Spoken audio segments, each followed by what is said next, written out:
What is up, Genshin Goons? It's been about 2 weeks since the game came out, and I think I've spent enough time using Keqing in the open world and in combat to give you guys some advanced tips and tricks on how to get more out of the Lightning Queen. My first tip to you would be to use her elemental skill, Stellar Restoration, as a way to travel faster. If you double tap it real quick, she'll throw it out in front of her and then teleport to it. You can also hold it to aim it up and throw it up to, let's say, get over little gaps, bypass certain things, or reach high ground faster without spending stamina.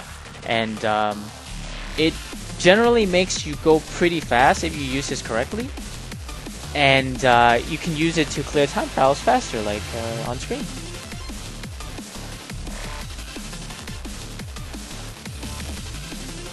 Another thing to note is that you can glide after using this elemental skill, which is great because that means that if there's like a large body of water or a gap between two mountaintops, you can aim up, throw a little, giving yourself height and gliding distance, and also saving stamina.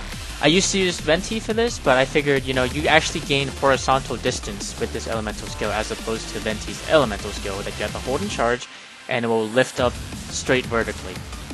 The benefit of Venti, though, is that you can bring your friends along. This one is a little bit more selfish. The third tip is a pretty simple one. You can mine with Keqing, not to the same capacity as a Claymore user, but hey, at least it's something. So you can use the press and hold option of your elemental skill, throw yourself up, and then use a plunge attack down. That will do a little bit more damage than normal attacks or charge attacks to these rocks.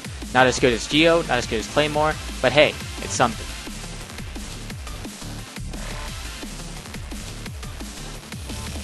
The next tip is going to be more combat oriented.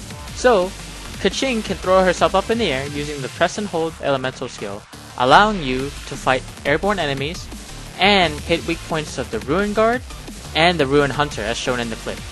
This allows you to stagger them and lets you and your teammate wail on your enemies. This ability to hit airborne enemies is not common in Genshin Impact, not yet. As you can see on the screen, Keqing's basic attacks do about 201 damage to this golem. Of course, once I cast and recast my elemental skill, due to Keqing's talent passive, her basic attacks and charge attacks are coded in electro damage, spiking it up to 600 something. This is a pretty big increase, and that is because the Ruin Guard, or the Ruin Golem, is weak to electro damage but resistant to physical damage. There are enemies who are also resistant or immune to electro damage, so knowing when to and not to coat your sword is very important. Of course, Keqing has a consistent way of always doing electro damage. Her elemental skill is an 8-second cooldown, and if you were to recast the elemental skill, your basic attacks and charge attacks are coded for 5 seconds. So this means that she'll have pretty high uptime on electro damage.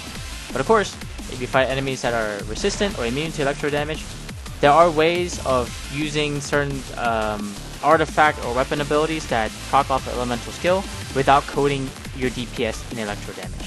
And that is by using the electro skill and then using your charge attack to proc the stiletto, or to not even worry about it at all. Last tip is that Keqing has a plethora of ways to layer her elemental burst. What I mean by this is, for example, I have the Skyward Blade. Skyward Blade gives a increase in damage to my normal and charge attacks by 20% for 12 seconds after I cast my elemental burst. And I have a Martial Artist 4-piece set that gives me an additional 25% damage increase on my basic and charge attacks after casting an elemental skill for 8 seconds. Meaning that if I layer my skills right, I will have 8 seconds of hitting 45% extra on my basic and charge attacks, which can be coded in an electro. So how do I do this? Throw down her lightning stiletto with her elemental skill, use the elemental burst, and then recast her elemental skill before the elemental burst even ends, allowing you 8 full seconds of auto attacking or basic attacking with that 45% damage boost. Oh, I also forgot to mention that Keqing has invulnerability frames on her elemental burst, and her elemental skill helps her dodge certain attacks. that's pretty much it. If you have any other Keqing tips and tricks that I didn't cover, go ahead and put them down in the comment for everyone else. And if you found this video helpful, definitely drop me a like, and have a good one, guys.